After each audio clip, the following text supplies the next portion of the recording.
감사합니다. 수고 많으셨습니다. 감사합니다. 오늘 우리에게 주시는 하나님의 말씀 우리 같이 나누도록 하겠습니다. 오늘 우리에게 주시는 하나님의 말씀은 빌립보서의 말씀입니다. 오늘 우리에게 주시는 하나님의 말씀입니다. 우리 한 절밖에 안 되니까요. 같이 합독하셨으면 좋겠습니다. 우리 같이 합독합니다. 오직 너희는 그리스도의 복음에 합당하게 생활하라. 이는 내가 너희에게 가보나 떠나 있으나 너희가 한 마음으로 서서 한 뜻으로 복음의 신앙을 위하여 협력하는 것과. 아멘. 팬데믹 이후 수많은 사람들은 자신들의 전통을 만들어가면서 자신들이 만들어 놓은 그 세상의 틀 안에서 벗어나는 것을 정말 두려워하면서 살아가고 있는 것 같습니다. 그래서 남이 자신의 영역을 조금이라도 침범하게 되면요, 금방 사람들은 화를 내게 됩니다. 그리고 나와 당신은 맞지 않는다고 하면서 관계를 끊어버리는 일들이 점점 많아지고 있는 것이 팬데믹 이후에 벌어지는 우리의 상황들입니다. 그런데 이런 모습들은요, 너무나도 안타깝게도 교회 안으로도 너무나도 깊숙이 침투해져 가고 있는 것 같습니다. 4년 전 팬데믹이 만들어 오는 그 세상 속으로 사람들은 이제 그 세상에서, 자기만의 세상에서 나오려고 하지 않고 있는 그 실정이 지금 우리들의 세상이라는 것이에요. 또한 예전에는 교회들마다요, 현장 예배를 얼마나 중요시들 생각했었습니까? 그래서 교회도 다 나오게 해서 그렇게 예배를 드렸을 때가 있었는데, 요즘 교회들이 너도 나도 이제 교회 성도들이 나오지 못하게 되니까 온라인 예배를 만들어서 온라인으로 예배를 송출합니다. 우리 교회도 지금 동시로 지금 예배가 송출이 되고는 있는데요, 작은 교회든 큰 교회든 너나 할 것 없이 모든 교회가 그렇게 예배를 드리고 있습니다. 그렇게 되면서 수많은 성도들은 이제 이 온라인 예배에 익숙해져 가고 있습니다. 더 이상 교회를 나오지 않고 그냥 아무 때나 가서 어디를 가서든지 주일이 됐건 그냥 다음 날이 됐건 토요일이 됐건 간에 상관없이 그냥 온라인으로 예배를 드리게 됩니다.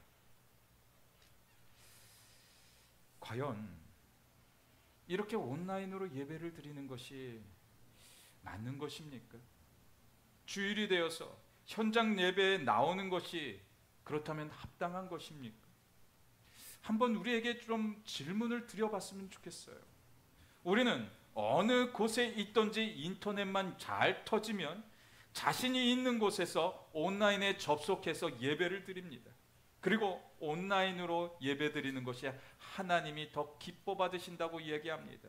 또한 교회들은 현장 예배에 나와서 예배를 드리는 것보다 온라인으로 드리는 사람들이 더 많다고 그렇게 자부하면서 성도들을 독려하고 있습니다. 과연 어떤 것이 맞는 것입니까? 우리가 하나님의 자녀로 살아간다는 것은 지금 하나님께서 우리에게 베풀어 주신 하나님의 교회 안에서 드리는 예배를 하나님은 기뻐 받고 계신다라는 것이에요. 이처럼 무질서가 가득한 이 세상 가운데 진정한 그 복음의 가치를 따라가는 그 삶이 과연 어떤 삶인지 오늘 본문 가운데 한번 같이 나눠보기를 원합니다. 먼저 오늘 본문은 복음에 합당한 삶을 살라고 우리에게 가르치고 있어요. 우리 같이 오늘 본문 27절 말씀 한번 같이 봅니다. 오직 너희는 그리스도의 복음에 합당하게 생활하라. 이는 내가 너희에게 가보나 떠나 있으나 너희가 한 마음으로 서서 한 뜻으로 복음의 신앙을 위하여 협력하라라고 하고 있어요. 지금 본문이 의미하는 복음에 합당하다라는 것은 우리가 잘 알고 있는 그 복음의 가치, 그 복음의 가치를 따라가라는 말씀이에요. 그렇다면 복음의 가치는 과연 어떤 것이겠습니까? 우리가 구원을 받은 구원의 기쁜 소식을 이야기하는 것이에요. 그런데 그 가치 안에는요, 무엇이 있습니까? 그리스도의 희생, 그리스도의 사랑, 그 그리스도의 진리, 하나님의 말씀이 그 안에 다 담겨 있었다라는 것이에요. 즉 사도 바울은 말하기를요, 믿음으로 우리가 구원을 받았다고 그렇게 이야기를 하지만 그에 상응하는 복음이 요구하는 그리스도인의 삶을 우리가 살아내야 된다는 것을 우리에게 말씀하고 있는 겁니다. 그렇다면 그리스도인이라는 그 뜻은 과연 어떤 뜻을 가지고 있습니까? 그 안에 모든 것이 다 담겨져 있다는 것이에요. 현재 우리는 어느 나라에 소속되어 있는 그 시민권을 누구나 가지고 있습니다. 어떤 분들은 대한민국의 시민권을 그대로 가지고 있는 분들도 계시고요.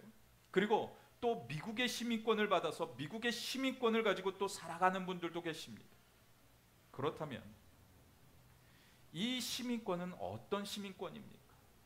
이 땅에서 살아갈 때 우리에게 주어지는 시민권이에요. 그런데 우리 크리스찬들에게는요, 또 다른 하나의 시민권이 더 있습니다. 무엇입니까? 하늘나라, 천국의 시민권이라는 것이에요. 그 시민권은요, 믿지 않는 자들은 절대로 맛볼 수 없는 그 시민권이에요. 우리에게는 너무나도 그 큰 축복입니다. 이 축복을 우리는 누리고 있습니다. 하늘의 시민권은요, 이 땅에서의 시민권과 다릅니다. 이 땅에서의 시민권은요, 우리가 길게 살아야 100살까지밖에 살지 못해요.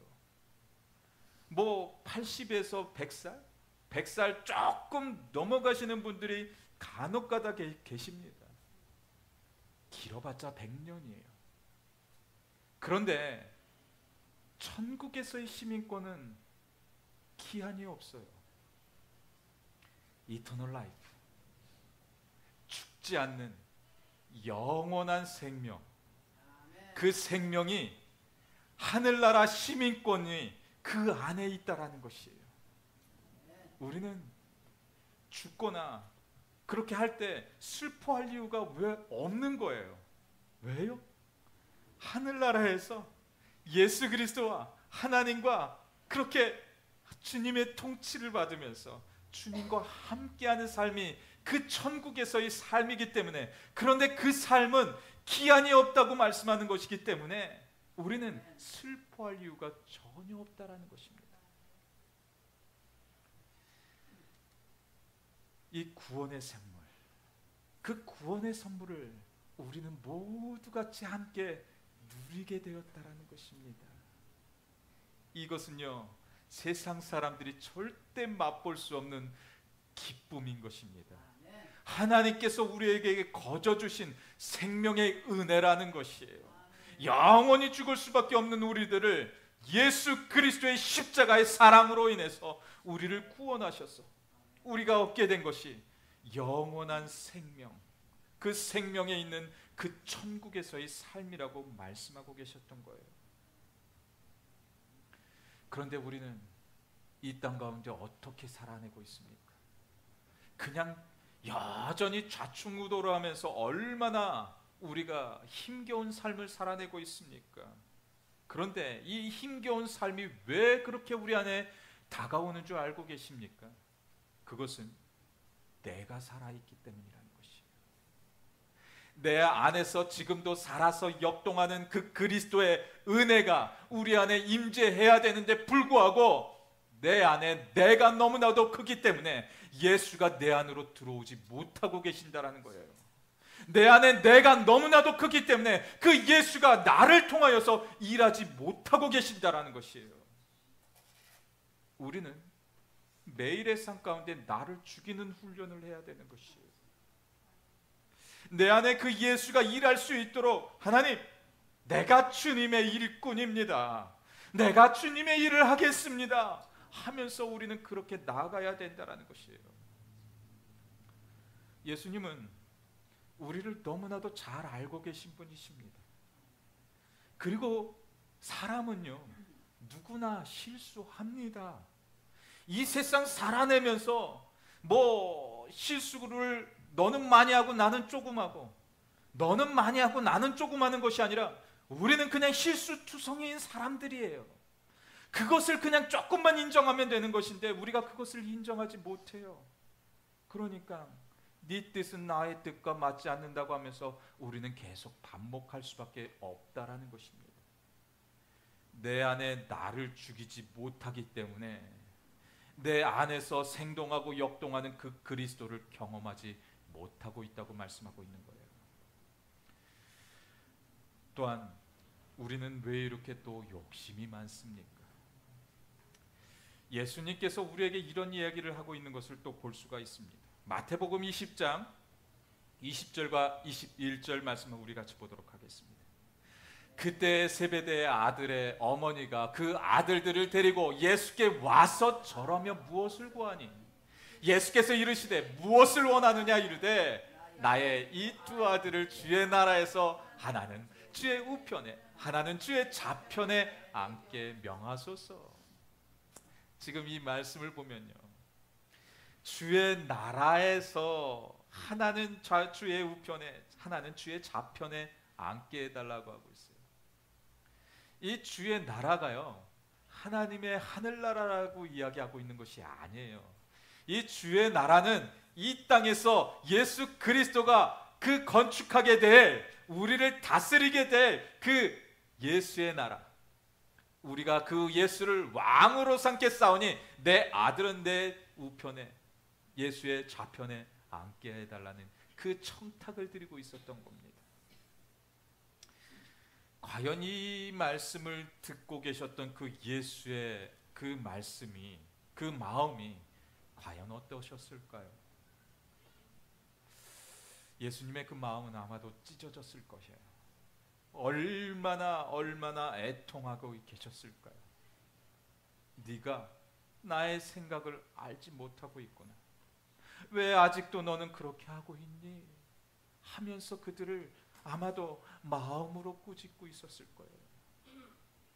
지금 이 어머니는 그 아들들이 잘 되게 해달라고, 내 아들들이 정말 출세하게 해달라고 그렇게 예수님께 나아가서 그 드리고 있었던 그 마음.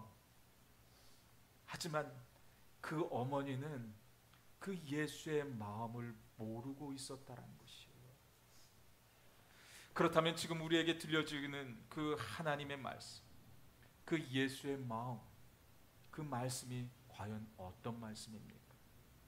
예수님은 이제 자신이 고난을 받기 위해서 예수는 이제 예루살렘으로 들어가는 그 막바지에 다루고 있었어요. 이제 공생의 그 마지막 순간을 준비하면서 제자들과 함께 있었던 그 자리였어요.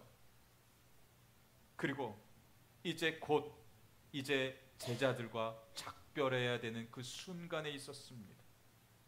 그런데 그 어머니가 그 예수에게 와서 그런 청탁을 하고 있었던 거예요. 즉, 사람은 그 욕심 때문에 예수의 마음을 가리고 있었다는 것입니다. 물론 제가 이렇게 말씀을 드리면 이런 말씀을 하시는 분들이 꼭 계세요. 우리는 하나님의 뜻을 알 수가 없기 때문에 그런 거 아닙니까? 하나님이 원하시는 뜻을 모르고 있는데 우리가 어떻게 그렇게 이야기를 할 수가 있습니까? 라는 그런 말씀을 그렇게 또 질문하는 성도들 꼭 있습니다.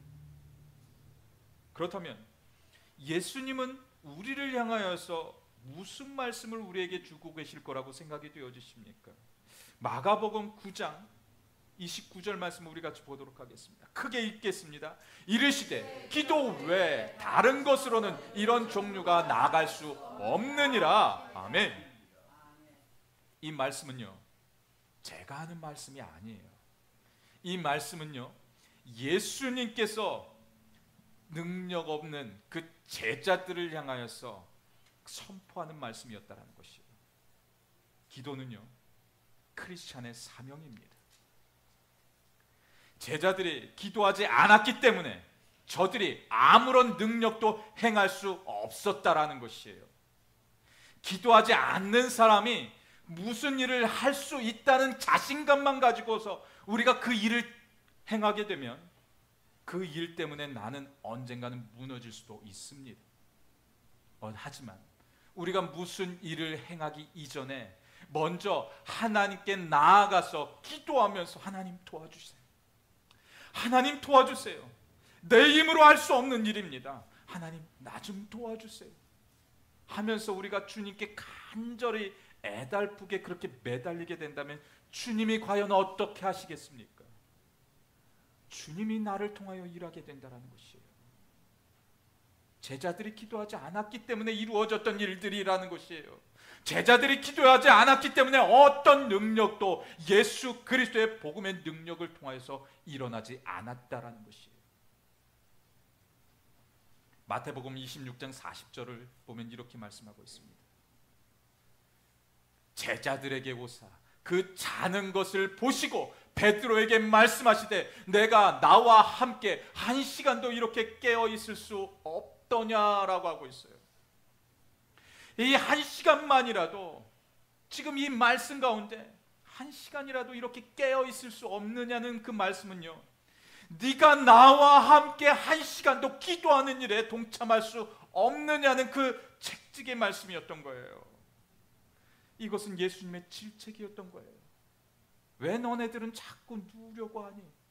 조금 더 자면 더 좋을 것 같니? 너네들 피곤한 거 알아. 너네들 어려운 거 알아. 너네들 힘든 거 알아. 하지만 나와 함께 너네들이 한 시간만이라도 함께 기도해 줬으면 좋겠어 라는 그 말씀을 지금 제자들에게 하고 있었다는 것이에요. 예수님은 기도하실 때요, 항상 혼자 산에 오르셔서 기도하셨던 분이십니다. 그런데 예수님이 이제 마지막을 준비하는 그 시간 가운데, 마지막으로 이제 기도하는 그 가운데 야고보와 요한과 베드로를 데리고서 이제 산으로 오르십니다. 그래서 그곳에 가서 열심히 기도하는데, 기도하기 전에 이들에게, 이 세 제자들에게 나를 위해서 기도해 달라고 그렇게 부탁하고 다른 곳에 가셔서 예수님은 기도하셨던 거예요. 그렇게 간절한 부탁을 그 제자들에게 드렸는데 불구하고 그 제자들은 그것을 참지 못하고 잠시 너무나도 졸려서 잠을 청하고 말았던 것입니다. 이것이 바로 우리의 모습이라는 것이에요. 기도하지 않는데 우리의 삶의 자리에서 하나님이 행하실 어떤 기대도 우리는 할 수 없어야 된다는 것이에요. 그렇지만 우리가 기도할 때 우리는 기대할 수 있는 거예요. 하나님이 주시는 그 소망을 품게 되는 것이에요. 왜? 우리가 하나님의 마음을 알게 되니까 그렇다는 것입니다. 기도하지 않는데 하나님의 마음을 우리가 무슨 수로 알 수 있어요? 기도하니까 하나님의 마음이 우리 안에 들어와서 우리가 일하게 되는 거예요. 그리고 하나님의 말씀을 묵상하게 되는 거예요. 먼저 기도하는 것이 중요하다는 것입니다. 예수님은 우리를 향하여 구원받은 자로서 합당한 삶을 살라고 우리에게 요구하고 있었던 겁니다. 우리나라 30-40년 전에는 어느 산골만 가더라도요, 어느 시골만 가더라도요, 기도원이 없는 곳이 없었어요. 정말 기도원이 정말 많은 곳이 바로 대한민국이었습니다. 그래서 저는요, 아마도 제가 중학교, 아주 중학교 시절부터 저희 부모님이 기도원을 그렇게 많이 데리고 가셨습니다. 그래서 기도원을 참 많이 가서 기도할 수 있는 기회가 정말 많았어요. 그때 당시에는 그 기도원들 가면요, 요즘 기도원, 지금 뭐 기도원이 얼마 남진 않았지만 기도원들 가면요, 매일같이 집회 있는 교회가 그런 기도원은 없습니다. 그런데 그 당시에는요, 기도원들마다 매일같이 집회를 해요. 그래서 거기에서 매일같이 불러 하면서 얼마나 우리에게 성령의 충만함과 하나님의 말씀을 경험하게 했습니까? 제가 대학교 졸업할 때까지, 이제 제 대학교를 졸업하고 난 후에는 이제 기도원을 갈 기회가 없어서, 미국에 유학 와가지고 하는 동안 갈 기회가 없어서 기도원을 가지 못했었는데, 그 전에는 얼마나 많은 기도원들이 있었어요. 그런데 지금 대한민국을 가면 기도원 있는 그 자리를 우리가 찾아보기 정말 힘듭니다. 매주마다 매일마다 그렇게 집회에 있는 기도원은 지금 눈 씻고 찾아봐도 어디에도 없습니다. 지금 한국 교회는요, 기도의 능력을 상실해 가고 있습니다. 급할수록 돌아가라는 그런 말이 있습니다. 급할수록 이 돌아가라는 말을 우리 크리스찬들은 다르게 우리는 받아들여야 돼요. 급할수록 기도하라는 것으로 우리는 받아들여야 하는 것이에요. 급한 일이 생기셨습니까? 정말 고난이 있습니까? 정말 힘든 역경의 순간들이 있습니까? 지금 당장 해결해야 되는 그 문제들이 있습니까? 엎드려야죠. 엎드리지 않았는데 하나님께 거저 우리가 요구할 수 있는 것입니까? 엎드려야 하나님이 도우실 수 있겠다고 말씀하고 있는 거예요. 사도 바울은 빌립보 교회의 상황이 너무나도 다급함을 알고 있었습니다. 그래서 그가 옥중에서도 그 빌립보 성도들을 향하여서 그렇게 편지를 보낼 수 있었다라는 것이에요. 지금 빌립보 교회는요, 외적으로는 로마의 박해가 절정에 달았던 시기였어요. 또한 내부에는 불신과 불만과 분열이 그들에게 팽배해져 있었던 그 시기였어요. 즉 교회가 와해되기 직전의 모습이었다라는 것이에요. 그런데 그때 우리에게 필요한 것을 이야기하고 있었던 것이에요. 그럼 그 교회가 필요한 것이 과연 무엇이겠습니까? 예수님이 말씀하신 대로 우리는 기도해야 된다는 것이에요. 기도하지 않는 우리를 바라보시면서 예수님이 그 하셨던 그 말씀이 한 시간도 나와 함께 할 수 없었더냐? 깨어서 기도할 수 없었더냐? 그 말씀을 지금 우리에게 던지고 계셨다는 것이에요. 그런 우리를 향하여서 예수님은 마태복음 26장 41절 말씀을 우리에게 다시 주고 계셨던 겁니다. 시험에 들지 않게 깨어 기도하라. 마음에는 원이로되 육신이 약하도다. 내가 너네들을 잘 알고 있다. 하지만 너네들이 시험에 들지 않기 위해서 지금 깨어 기도해야 된다는 거예요. 너네들 아픈 거, 너네들 힘든 거 나 너무나도 잘 알고 있어. 그런데 너네들이 그대로 주저앉으면 아마도 시험에 들어서 일어날 수 없을 거야. 그 말씀을 주고 계셨다는 것이에요. 지금 우리에게 필요한 것은요, 이 시대 가운데, 죄악이 만연한 이 시대 가운데 하나님의 교회가 다시 일어나고, 다시 일어나면 하나님께서 우리에게 주시는 축복이 나라를 부강케 만든다라는 것이에요. 대한민국이 30-40년 전 그렇게 기도했던 그 대한민국이 하나님의 축복을 누릴 수 있었던 것은 그들이 기도했기 때문이라는 것이에요. 그런데 기도의 능력을 상실한 교회가 많아지면 일어나는 일이 무엇인 줄 아십니까? 나라의 쇠퇴라는 것이에요. 정치인들이 병들게 된다라는 것이에요. 부정과 부패가 난무할 수밖에 없게 된다라는 것이에요. 교회가 기도의 능력을 다시 되찾으면 나라가 돌아옵니다. 내 가정이 돌아옵니다. 교회의 부흥이 다시 시작할 수밖에 없다는 것을 우리에게 말씀하고 있는 거예요. 기도하지 않는데 다른 것을 요구하지 마시기 바랍니다. 기도하면 하나님이 분명히 이루어 가십니다. 이것은 하나님께서 우리에게 하신 약속과도 같은 하나님의 언약입니다. 남의 사소한 그 한마디에 이제는 너무나도 쉽게 무너지지 않았으면 좋겠습니다. 남이 나를 공격하면 쉽게 화내는 것을 조금은 우리가 멈추었으면 좋겠습니다. 그런 우리를 향하여서 또 바울이 이렇게 말씀하고 있는 것도 볼 수가 있어요. 빌립보서 2장 2절과 4절, 2절부터 4절까지 우리 같이 봉독합니다. 마음을 같이하여 같은 사랑을 가지고 뜻을 합하여 한 마음을 품어 뭐 아무 일에든지 다툼이나 허영으로 하지 말고 오직 겸손한 마음으로 각각 자기보다 남을 낮게 여기고 각각 자기의 일을 돌볼 뿐더러 또한 각각 다른 사람의 일을 돌보아 나의 기쁨을 충만하게 하라. 아멘, 아멘, 아멘.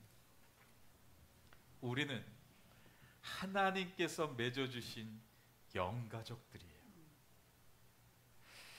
세상의 사람들은 이 영가족을 이해하지 못합니다. 하지만 우리 크리스찬들은 하나님께서 맺어주신 무엇 때문에? 그 십자가의 보혈의 사건으로 인해서 하나님께서 맺어주신 영적인 공동체이고 하나님의 자녀들이고 우리는 가족으로 하나님께서 맺어주셨다는 것이에요. 가족이요, 서로 연합하지 않으면 가족은 깨어지게 되어 있어요. 서로 사랑하고 서로 이해하지 못하면 그 가족은 깨어질 수밖에 없는 것이에요. 그 가족이 그렇게 서로 반목하고 서로 이해하지 못하게 되니까 이 시대의 교회들이 지금 기하급수적으로 무너지고 있다는 것이에요. 하나님의 교회는 영적인 공동체입니다. 영적으로 다시 되살아나는 곳이 되어져야 합니다. 내가 너네들을 어떻게 해서 내 자녀로 삼았는데, 내 아들을 어떻게 해서 내가 너네들을 내 자녀로 만들었는데, 그 십자가에서 내 아들을 죽여야만 너네들을 자녀로 삼을 수 있었는데, 지금 그렇게 핏값으로 니네들이 내 자녀가 되었는데 너네들 지금 무엇하고 있니? 그 말씀을 우리에게 하고 계신다는 것이, 우리는 하나님의 자녀예요. 하나님의 자녀가 하나님의 자녀로서의 일을 합당하게 행하면서 나아가면 하나님이 모든 것을 가르치시고 모든 것을 인도하신다라는 것이에요. 내 남편을 더욱 사랑해 주셨으면 좋겠어요. 내 아내를 더욱 사랑해 주셨으면 좋겠어요. 내 자녀들을 더욱 사랑해 주셨으면 좋겠어요. 그리고 내 이웃, 내 교회, 내 형제 자매들이에요. 지금 우리 주일학교가 옆에서 예배를 드리고 있지만 저들도 하나님이 우리에게 맺어주신 내 형제 자매들이에요. 우리 연세 많으신 우리 또 권사님들, 우리 집사님들 계시지만 그분들 또한 우리 형제 자매들이에요. 나이 고하를 막론하고 하나님이 자녀로 삼아주신 것이 우리 공동체라는 것이에요. 이제 좀 사랑하고 서로를 이해하고 서로를 축복해주는 관계가 되었으면 좋겠습니다. 복음에 합당하게 살라는 것은요, 거창한 것이 아닙니다. 그냥 우리에게 주어진 우리의 사랑하는 공동체, 사랑해야 될 공동체, 이해해야 될 그 공동체를 서로 품어주고, 그들이 힘들어하고 그들이 또 너무나도 힘들어서 울고 있고 그러면 그들에게 가서 그냥 여러 말을 하려고 하는 것이 아니라요, 입을 굳게 닫고 옆에 가서 같이 울어줄 수 있는 것이 바로 형제이고 자매라는 것입니다. 오늘을 살아내실 때 과연 어떤 모습으로, 어떤 모양으로 살기 원하십니까? 우리의 자매들을, 우리의 사랑하는 또 형제들을 깊이 사랑하고 복음으로 하나가 된, 복음으로 변화가 된 우리 모두의 삶의 자리가 다 되어주시기를 주님의 이름으로 간절히 축원드립니다. 이 시간 우리 함께 기도했으면 좋겠어요. 하나님, 사랑하지 못한 우리를 용서하여 주시옵소서. 이해하지 못한 우리를 용서하여 주시옵소서. 저들의 아픔을 품어주지 못한 우리를 용서하여 주시옵소서. 그런 기도로 나아갔으면 좋겠습니다. 그리고 무엇보다도 나를 너무나도 사랑해 주셔서 우리를 하나님의 자녀로 만드신 하나님의 사랑을 잊지 않겠습니다. 그럼 간절함으로 이 시간 우리 같이 기도하시면서 나아갈게요. 우리 같이 기도하겠습니다.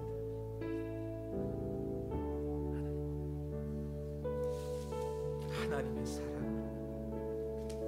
그 하나님의 넓은 사랑으로 인해서 그렇게 우리가 살아나게 하시옵소서. 하나님 사랑합니다. 우리의 이웃을 이해하지 못하고 저들의 하는 말 때문에 너무나도 상처받은 우리의 심령들, 이제 주님의 그 그리스도의 보혈의 손으로 만져주시옵소서. 그 못자국 난 그 오른손으로 우리의 가슴을 터치하여 주시옵소서. 그래서 우리가 이 시간 회복되어지고, 그래서 우리가 이 시간 하나님의 축복을 나누고, 그래서 이 시간 하나님의 은혜를 나눌 수 있는 그런 사랑의 공동체가 되게 하시옵소서. 주님께서 함께 하시고 하나님께서 주님께서 돌봐주실 줄 믿습니다. 주님의 마음을 본받는 자, 주님의 마음을 본받는 자, 내 마음에 평강이 찾아오면 험악한 세상을 이기리니 하늘로부터 임함이로다. 주님의 마음, 주님의 마음 본받아 살면서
세상에 나시올 때, 주 예수 세상에 다시 올 때, 그날의 무성도 변하여 주님의 빛나는 그 영상을 다 함께 보며 주 찬양하. 아멘 아멘. 주님의 마음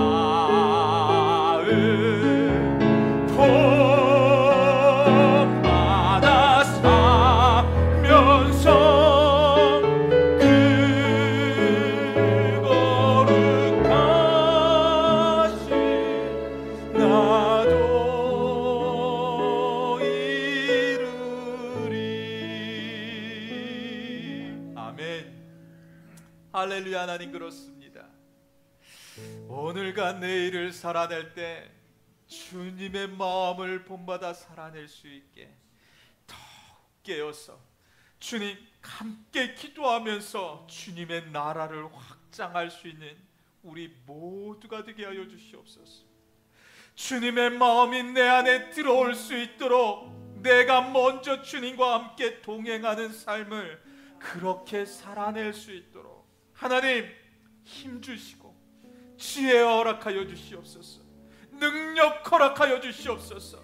감사함이 우리의 삶 가운데 매일매일 넘쳐날 수 있도록 하나님 우리를 그렇게 도와주시옵소서.